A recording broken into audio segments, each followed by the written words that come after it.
దేవునికి మహిమ కలుగునుగాక. హల్లెలూయా. మన ప్రభువును రక్షకుడైన యేసుక్రీస్తు ఘనమైన నామమున ఈ జూన్ 1వ తారీఖు సందర్భంగా దేవుని మందిరంలో ఏర్పాటు చేయబడిన ఆ స్తుతి ఆరాధనకు కూడి వచ్చిన మీ అందరికీ మొట్టమొదటిగా ప్రత్యేక వందనాలు. ఇంతవరకు ప్రభు తన కృపచేత మనల్ని కాపాడారు. అందరూ ఏ విధమైనటువంటి ప్రాబ్లమ్స్ లేకుండా ఆరోగ్యంగా ప్రభు సన్నిధిలో ఉండడానికి దేవుడి కృపనిచ్చారు.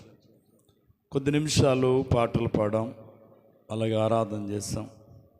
1-2 మాటలు అతి త్వరగా దేవుని యొక్క వాక్యాన్ని ముగిందాం. 100వ కీర్తన 1వ వచనం నుండి ఈ విధంగా రాయబడ్డది.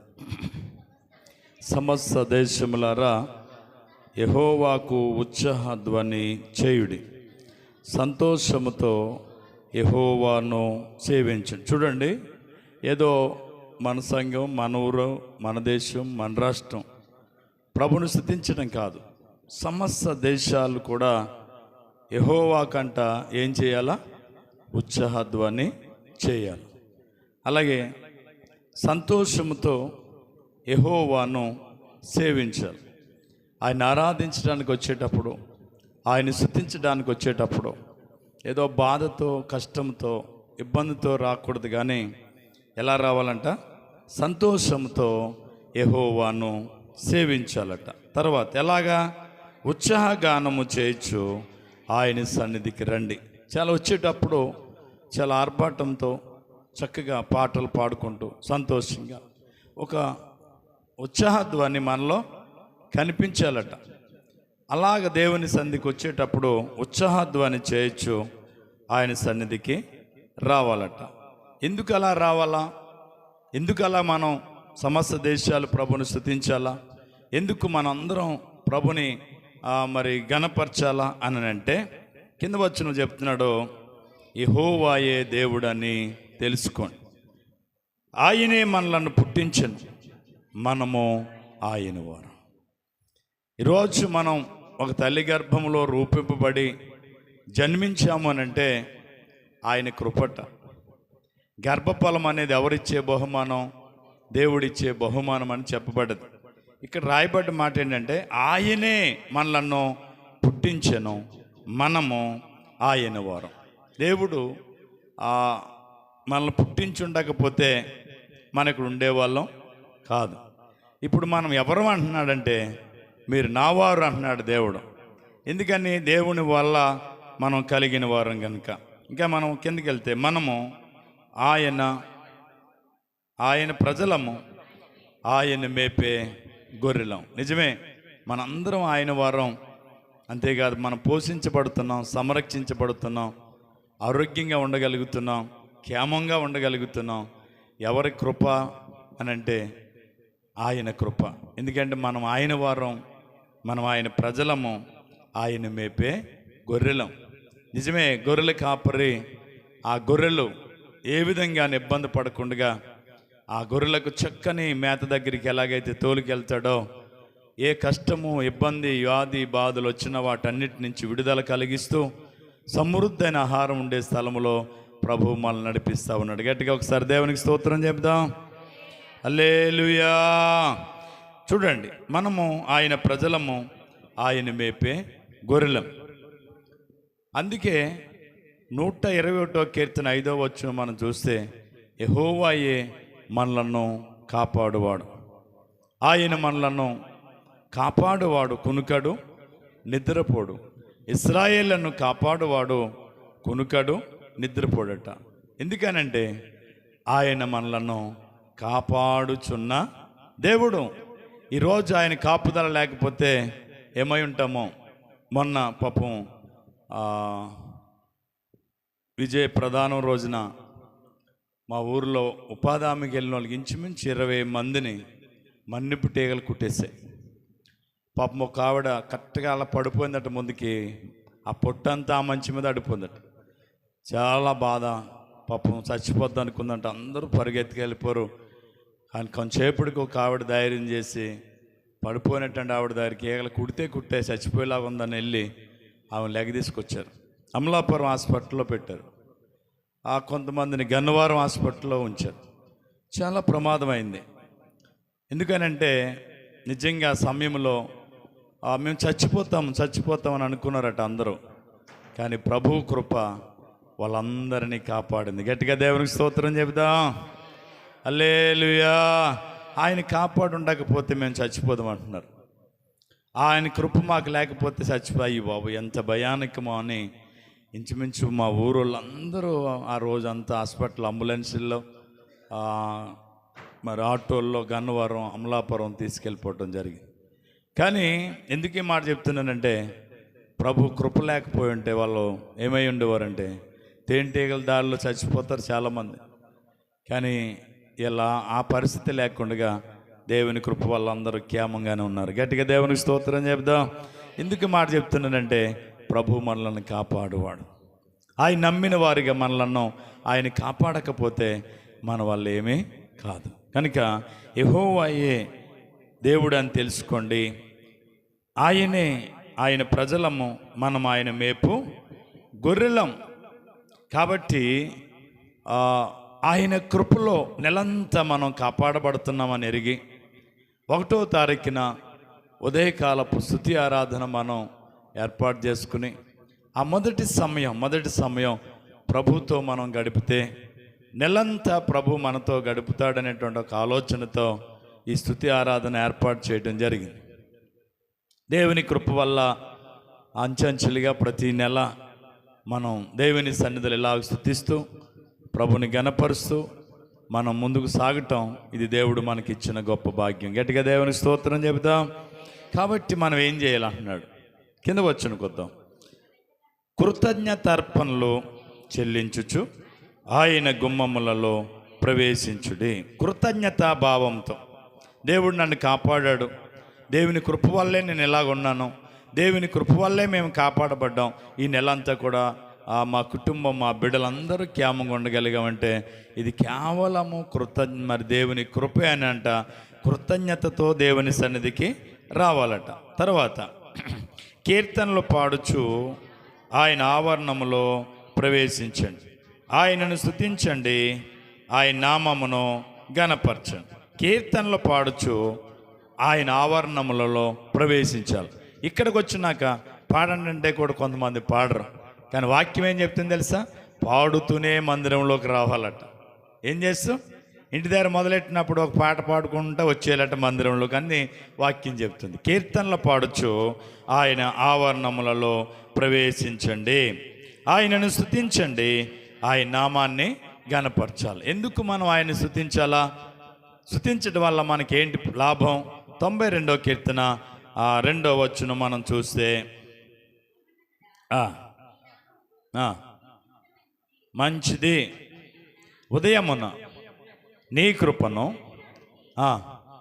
నీ విశ్వాసతను 10 తంతుల స్వరమండలముతోను గంభీర ధ్వని గల సితారాతోను ఏం చేయటం మంచిదట? స్తుతించటం. ఎవరికి మంచిది? ఎవరు స్తుతిస్తారో వాళ్ళకే మంచిదట. కాబట్టి స్తుతించుట మంచిది. మహోన్నతుడా నీ నామమును కీర్తించుట మంచిది. తర్వాత మనం చూస్తే యెహోవా దయాళుడు, ఆయన కృప నిత్యముండును, ఆయన సత్యము తరతరములుండును.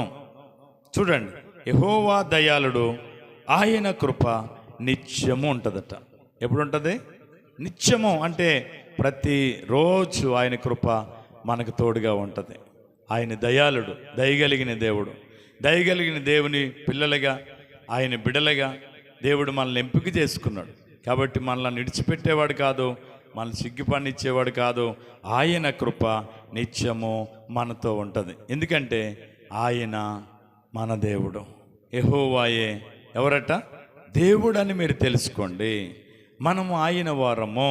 కీర్తనల గ్రంథం 46వ కీర్తన 10వ వచనం మనం చూస్తే మనము ఆయన వారము, మనము ఆయన మేపే గొర్రెలము. చూడండి 46వ కీర్తన 10వ వచనం. ఊరకుండండి, నేనే దేవుడు నన్ను తెలుసుకోండి. నేను మహోన్నతుడగుదును. ఎవరు మనం ఏమీ చేయలేం, మనం ఊరక నిలిచి ఉండాలట. ఆయనే దేవుడని మనం తెలుసుకోవాలట. ద్వితోపదేశకాండం 4:35 ద్వితోపదేశకాండం 4:35 యెహోవాయే దేవుడనియు ఆయన తప్ప మరొక దేవుడు లేడనియు నీవు తెలుసుకున్నట్లుగా, యెహోవాయే దేవుడని నువ్వు తెలుసుకున్నట్లు, ఆయన తప్ప వేరొక దేవుడు లేడని తెలుసుకోవాలట. అలాగే రాజుల మొదటి గ్రంథం 18:39 రాజుల మొదటి గ్రంథం 18:39 అతడు ఇలాగూ ప్రార్థన చేయుచుండగా యెహోవా అగ్ని దిగి దహన బలి పశువును, రాళ్లను, బుగ్గిని దహించి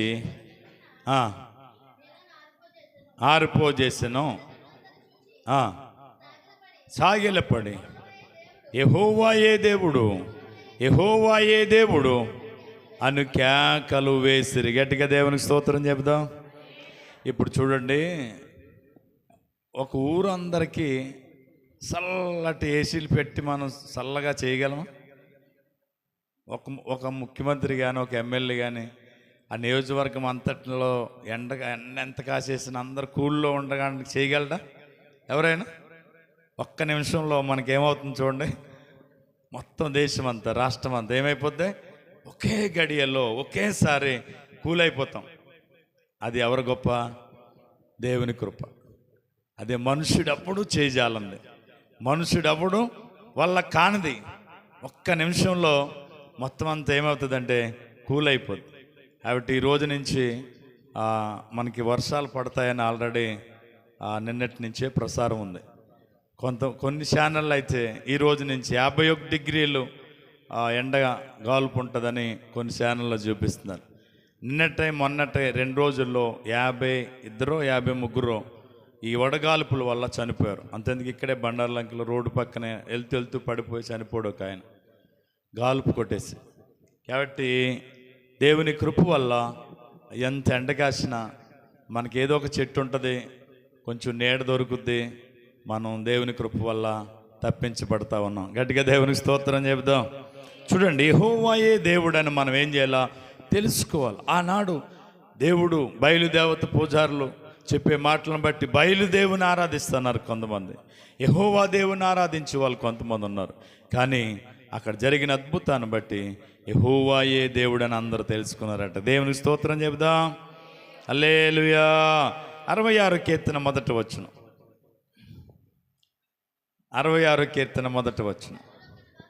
సర్వలోక నివాసులారా దేవుని గురించి సంతోష గీతం పాడుడి, ఆయన నామ ప్రభావమును ఏం చేయండి? కీర్తించండి. ఆరోపించి ఆయనకు స్తోత్రించుడి. ఎలాగూ దేవునికి స్తోత్రం చేయుట మంచిది. దేవునికి స్తోత్రం. కాబట్టి ఇలా చెప్పాలంటే చాలా విషయాలు మనం చెప్పుకోవచ్చు. 98వ కీర్తన 4వ వచనం.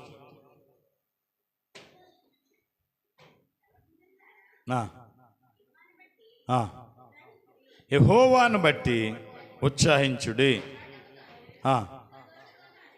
సంతోషగానము పాడుడి, యెహోవాకు ఉత్సాహధ్వని చేయండి. ఇది ఎందుకు మనం చేయాలంటే ఆయనే మన దేవుడు గనుక. 2వ కీర్తన 11వ వచనం.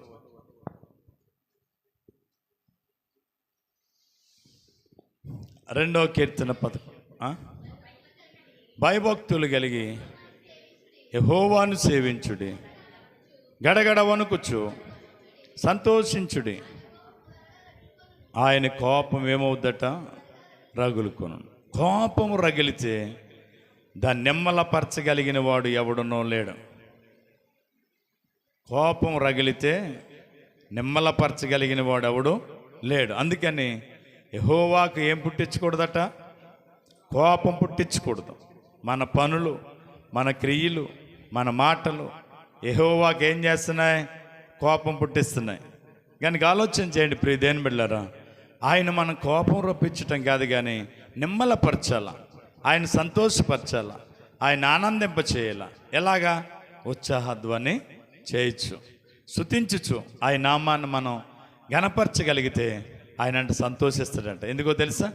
ఇశ్రాయేలు స్తోత్రముల మీద ఆయన ఏమై ఉన్న దేవుడు ఆసీనుడట. కాబట్టి ఈ నెలంతా ప్రభు తన రెక్కల చాటును మనల్ని భద్రపరిచి ఆయన క్షేమము, భద్రత, సుఖమును దేవుడు మనకు అనుగ్రహించి రాగల దినాల్లో ఆయన స్తుతించేవారుగా, ఆయన్ని గణపరిచేవారుగా ఇంకా మనకు దేవుడు అవకాశం ఇచ్చి ఆయన స్తుతించే కృప దేవుడు మనకు అనుగ్రహించినట్లుగాను, కూడవచ్చినటువంటి మమ్మలను కూడా దేవుడు దీవించి ఒక ప్రత్యేకమైన ఆశీర్వాదం, అభిషేకం ప్రభు మనందరికి ఇవ్వాలని మనసారా ఆకాంక్షిస్తూ ఈ మాటలు చెప్పి ముగిస్తున్నాను. దేవుడు ఈ మాటలు మనందరి వినికిడిలో దీవించి ఆశీర్వదించునుగాక. అందరికి వందనాలు. ఒకసారి విజయ వచ్చి ఆ చిన్న సాక్ష్యం చెప్తుందట, తర్వాత మనం ప్రార్థన చేద్దాం. అత్యంత మిక్కిలి కృపగలిగిన మా తండ్రి, నీ పరిశుద్ధమైన, ఘనమైన, ఉన్నతమైన నామానికి వందనాలు. నీ ఉచితమైన కృప చేత, నీ అపారమైన ప్రేమ చేత అయ్యా, ఈ 2024 సంవత్సరంలో 5 మాసాలు మమ్మల్ని కాపాడాం. 6వ మాసం జూన్ మాసంలో నాయన మమ్మల్ని ప్రవేశపెట్టాం. అయ్యా, ఈ నెలంతా కూడా నీ రెక్కల చాటును మమ్మల్ని కాయండి, భద్రపరచండి, మమ్మల్ని నడిపించండి, బలపరచండి. నీ కృపలేనిది ఏమీ లేదు ప్రభా. నీవే దేవుడు అని తెలుసుకున్నట్లుగా నాయన నిన్ను స్తుతించాలని నీ లేఖనాల ద్వారా అనేక సంగతులు ఈ దినం మేము జ్ఞానించడానికి కృపనిచ్చాం. నిజమే తండ్రి, నీవు అద్భుతములు చేయి దేవుడు, ఆశ్చర్యమైన కార్యాలు చేసే దేవుడు. నీ ప్రజలైన మమ్మలను కుడిగా నెడముగా అని తొట్టిల్లకుండగా పడిపోకుండగా నీ రెక్కల చాటున కాపాడుచున్న దేవుడు, వెనుకను ముందును ఆవరించి మమ్మల్ని నడిపిస్తున్న దేవుడవు తండ్రి. ఈరోజు వరకు నీ కృప లేకుండా ఉంటే ఏమై ఉండేవారు మో తండ్రి. దుష్టుడు ఆలోచనలు వ్యర్థపరిచావు, దురాత్మ శక్తులు, అంధకార క్రియలు మమ్మలను వెంటాడకుండా దూరపరుస్తూ మమ్మల్ని ఎంతగానో కాచి కాపాడి నడిపిస్తున్న మా నమ్మదగిన దేవుడా, నీకు స్తోత్రాలు చెల్లిస్తున్నాను. ఇదిగో నీ సన్నిధికి వచ్చి ఆరాధించుకునే భాగ్యం ఇచ్చావు. పాటలు పాడాం, ప్రార్థన చేసాం, వాక్య జ్ఞానము చేసాం. ప్రభువా నిజమే, సమస్త దేశములారా యెహోవాకు ఉత్సాహధ్వని చేయమంటున్నావు. కొన్నాయనకు మేము స్తుతించలేని స్థితిలో ఉండిపోతున్నాం తండ్రి. ఇదిగో నువ్వు మమ్మల్ని కాపాడుతున్నావు గనుక కృతజ్ఞత అర్పణలు అర్పించచ్చు. కృతజ్ఞత భావంతో, కృతజ్ఞత పూర్వకంగా నీ సన్నిధికి రావాలని మాట్లాడుతున్న దేవుడా, నీకు స్తోత్రాలు. ఇదిగో ఆనందంతో, సంతోషంతో, ఉత్సాహగానములు పాడుచు ఆయన సన్నిధికి రావాలని, నేను నీ సన్నిధికి ఎలా రావాలో మాతో మాట్లాడావు తండ్రి. విని విడిచిపెట్టడం కాదు కానీ వాక్యానికి అనుగుణంగా మమ్మల్ని మేము సరి చేసుకుని నీ సందులో ముందుకు సాగటానికి కృప దయచేయండి. ఇదిగో నాయన, ఒకడు వచ్చిన చిన్నబిడ్డ మొదలుకొని పెద్దవారి వరకు మీ దేవులతో నింపండి. విత్తుపడిన వాక్యం ప్రతి హృదయంలో ఫలింపచేయండి. అయ్యా, బిడ్డలందరూ తండ్రి ఉపాధి పని చేస్తూ ఉన్నారు. ఏ కీడు సంభవించకుండా, ఏ శోధన లేకుండా నీ కాపుదల, సంరక్షణ బిడ్డలందరికీ ఇవ్వండి. మంచి ఆరోగ్యాల బిడ్డలకి దయచేయండి.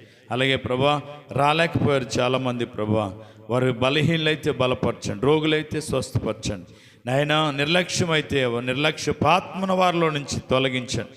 ఆ శక్తిని మీరు కలుగు చేయండి.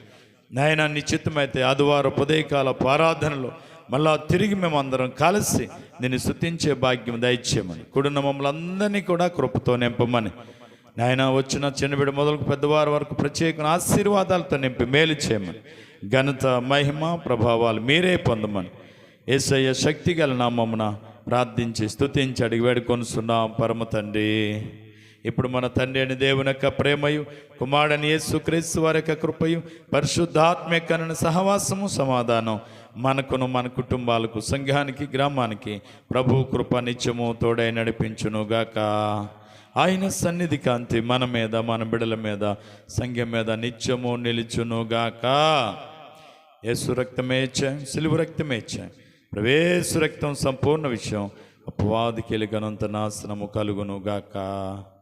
Amen, amen, amen.